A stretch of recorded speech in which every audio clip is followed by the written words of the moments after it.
জামালপুর দেওয়ানি আদালতে নিজ জমি দখল পাইতে মামলা করে তাজিমুল ইসলাম ওরফে আজিমুল ইসলাম আদালতের রায়ে 4 বছর পর জমি ফেরত পেলেন।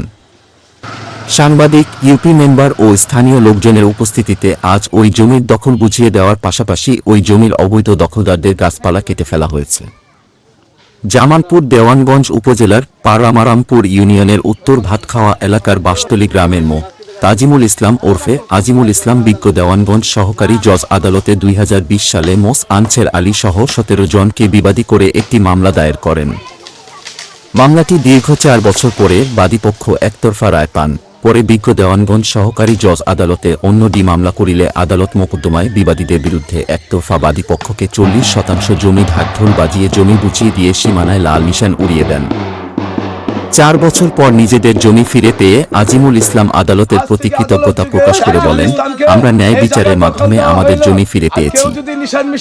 বিস্তারিত দেখুন জামালপুর প্রতিনিধি শরীফুল ইসলাম ঝোকনের পাঠানো প্রতিবেদনে। যে আছেন আর জায়গা নিয়ে রয়েছে আপনার